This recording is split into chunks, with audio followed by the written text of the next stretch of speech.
हाँ बताइए।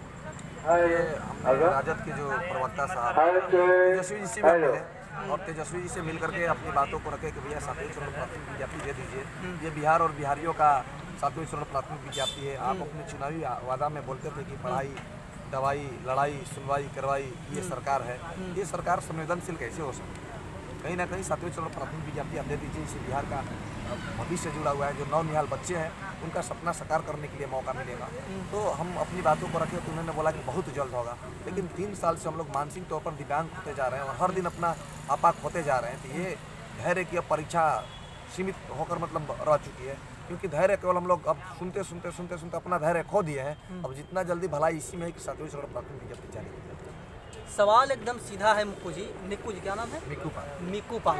मिक्कू जी, जैसे कि जब किसान आंदोलन हो रहा था, ठीक है, तो वहाँ पे जो विपक्षी पार्टियाँ थे वो बता दिए थे कि ये लोग पाकिस्तानी या खालिस्तानी है। कहीं आप लोग को भी वैसा ना बता दिया जाए? देखिए, हम लोग जो हैं स्टूडेंट हैं और हम लोग 7वें चरण प्राथमिक विज्ञप्ति के लिए शिक्षक बनने के लिए कर रहे हैं। राजनीति से हमें दूर ही रखा जाए। और जो लोग ये कर रहे हैं उनसे हम पूछना चाहेंगे कि आपका खानदानी पेशा राजनीति हो सकता है। यहाँ सैकड़ों लोग, हजारों लोग आते हैं, सब राजनीति में कैसे जा सकते हैं? पॉसिबल ही नहीं है।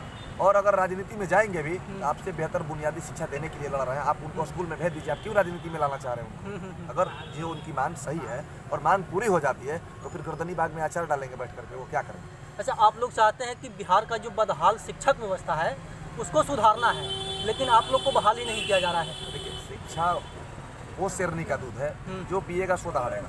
ये जो आज गर्दनी बाग में जितना भाई देख रहे हैं, सब शिक्षा को बहुत ही गंगा में धारा प्रवाह स्नान किए हैं। आज गंगा नदी के भी अपने ज्ञान के बल पर वो लोग तैर के पार कर सकते हैं। शिक्षक बनने की तमाम महारता इनके पास है, फिर भी ये रोड पर बैठे हुए हैं। तो जब शिक्षक अभ्यर्थी रोड पर बैठेंगे तो बिहार का विकास कैसे संभव है? आप बोलते हैं कि गुणवत्तापूर्वक शिक्षक चाहिए और शिक्षा देना है हमको, तो गुणवत्तापूर्वक तो शिक्षक रोड पर है। अगर बोर्ड पे जाएंगे तो गुणवत्तापूर्वक शिक्षा की जाएगी ना। साथ ही साथ यहाँ पे ये लोग क्या बोलते हैं कि सर्वगुण संपन्न है, बच्चों को पढ़ा सकते हैं।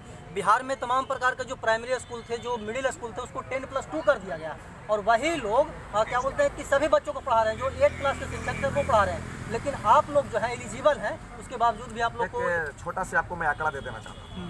उस आंकड़े के माध्यम से आप खुद बोलिएगा कि बिहार कितना सक्षम है कि कितना अक्षम है।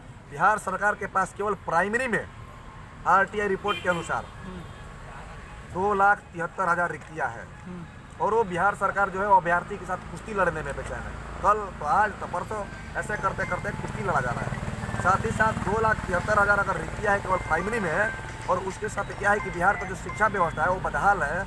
उसमें केवल 1 to 5, 6 to 8 में हम बता दे रहे हैं कि शिक्षक और छात्र का जो अनुपात है ना, वो शिक्षक छात्र अनुपात का केवल वो अनुपात मतलब 70 है, यानी 17 बच्चे पे एक शिक्षक पढ़ रहा है। और होना चाहिए कितना, तो 30 बच्चे पर एक शिक्षक होना चाहिए।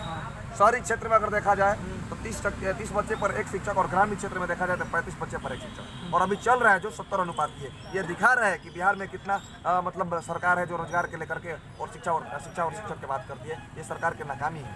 इसलिए हम कहना चाहेंगे, गुजारिश करेंगे कि अब धैर्य का परीक्षा बहुत हो गया। भगवान राम भी समुद्र के पास केवल 7 दिन के लिए हाथ जोड़े थे, 8वां दिन तीर कमान निकालना पड़ा था। और वो समय आ गया है जो भी शिक्षा का दूध पिए हैं सड़क पर आ करके अपना तीर कमान उठाए और सरकार से डायरेक्ट भिड़े। कब उठा रहे हैं भैया से तीर कमान? जैसे कि मुक्कू पाल जी बता दें कि तीर कमान हम लोग उठाने जा रहे हैं। समय आएगा तो देखिएगा, बहुत जल्द वो समय आने वाला है। देखिए, सीटेट बीटेट उत्तीर्ण अभ्यर्थियों की सुनो सरकार को ये लोग बता रहे हैं कि हमारी जो मांगे हैं वो सुनिए। एक मास्टर साहब है जो कि वो भी मतलब बैनर लिए हुए हैं, हम इनसे वार्तालाप करेंगे और बहुत अच्छा से सरकार से सवाल भी करते हैं। क्या नाम हुआ सर? सर मेरा नाम मनोज सिंह हुआ, मैं कैमूर जिला से हूँ। कैमूर जिला से? यहाँ पे कब से कर रहे हैं प्रोजेक्ट? हम लोग लगभग आज 10वां दिन है ना सर, 10वां दिन है हम लोगों का। कब तक कीजिएगा? ये अनिश्चितकालीन है सर।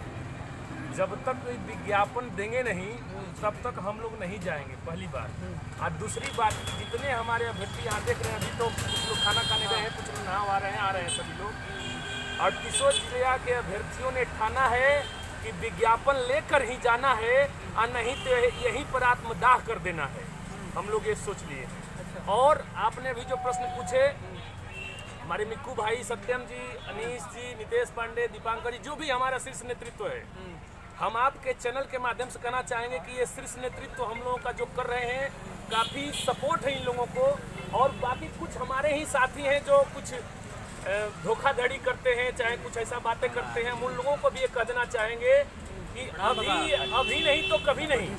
और आपने जो बोले कि सर अब क्या किया जाएगा राजनीति में, तो मैं बोल दे रहा हूँ, जैसे जब भगवान श्री रामचंद्र ने 3 दिन जब बैठे समुद्र से पथ मांगने के लिए, फिर भी समुद्र ने रास्ता नहीं दिया, तो वहां पर गोस्वामी जी ने स्पष्ट शब्दों में लिखे हैं कि बिने न मानत जलधि जड़ गए 3 दिन बीत, अब बोले राम सकोप तब भय बिन हो ही न प्रीत। तो हम लोग ऐसा भय खड़ा कर देंगे, यहाँ पर ऐसा भय खड़ा कर देंगे कि जो राजनेता जो बैठे हैं ना, जो मुख्यमंत्री अपने को कहलाते हैं, जो अपने को उप मुख्यमंत्री कहलाते हैं, वो लोग चलने में सोचेगा और वो लोग आएगा ना हमारे पास, उस दिन हम अपना पूरी ताकत का प्रदर्शन कर देंगे।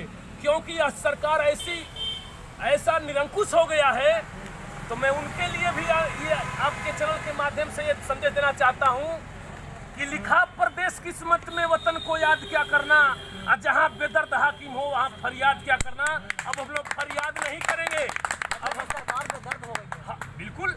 हम लोग 3 साल से यहाँ रोड पे बैठे, हम लोगों को वोट पे होना चाहिए महाराज। यही बिहार की धरती है, यही से चाणक्य पैदा लिए, यही पर गणितज्ञ वशिष्ठ नारायण सिंह और गणित के मास्टरमाइंड कहे जाने वाले आर्यभट्ट यही पैदा लिए, गौतम बुद्ध यही पैदा लिए, और यही विश्व का सबसे पुराना विश्वविद्यालय नालंदा विश्वविद्यालय आप जानते हैं, यही बिहार की धरती है। और उसी बिहार के धरती पर शिक्षकों पर इतना अत्याचार हो रहा है। अब इससे बड़ा दुर्भाग्य का क्या बात हो सकता है, जो जाकर विधानसभा में बोलते हैं कि गुणवत्तापूर्ण शिक्षा की बात करते हैं। अरे जितने वहाँ पर जो सीएम बने हैं, उप सीएम बने हैं, उन लोगों के पास गुणवत्तापूर्ण शिक्षा है? नहीं है। यदि शिक्षा का सचमुच में महत्व जानते तो आप जानते हैं, चाहे सभी लोग जानते हैं, कि शिक्षा ही एक ऐसा साधन है कि आप एक रोड से बोर्ड पर रंक से राजा बन सकते हैं। इसके अलावा कोई दूसरा रास्ता नहीं है। और उन लोगों को मैं कह देना चाहता हूं जो मंच पर आकर के, जैसे अभी हम लोग प्रोटेस्ट शुरू किए, तो मुख्यमंत्री जी कहे कि बस जल्दी बहाली होगी, उप मुख्यमंत्री कहे तुरंत बहाली होगी। हाँ, तो हम उन लोगों को कह देना चाहते हैं कि हम लोगों को बरगलाइए मत। हम लोग सब पढ़ के बैठे हैं, सीटेट पास किए हैं, मतलब केंद्रीय पात्रता परीक्षा पास किए हैं। तो हम लोगों को अंदाजा है कि जो बड़े शान से लकड़ी का व्यापार करते हैं वही जंगल बचाने का प्रचार करते हैं। जो बड़े शान से लकड़ी का व्यापार करते हैं वही जंगल बचाने का प्रचार करते हैं। आज जो अंधेरों को बुरा कहते हुए नहीं थकते हैं, वो खुद सरहद अंधेरों में पार करते हैं। तो माननीय मुख्यमंत्री जी, हम आपके बातों में नहीं आने वाले हैं। जब तक से आप यहाँ लिखित नहीं देंगे, तब तक से जितने हम लोग साथी हैं यहीं पर जान दे देंगे, लेकिन जाएंगे नहीं। इसलिए आपसे निवेदन अभी कर रहे हैं, अभी हम निवेदन कर रहे हैं। आज शिक्षक समाज का वह पथ प्रदर्शक है कि अपने आप पे आ जाए तो राष्ट्र का निर्माण कर दे। जैसे कि चाणक्य ने एक दास पुत्र को भी राजा बना दिया और धनानंद को हटा दिया, तो हम भी शिक्षक हैं और हमारी गरिमा को समझिए, और नहीं तो राष्ट्र निर्माण कर सकते हैं। तो राष्ट्र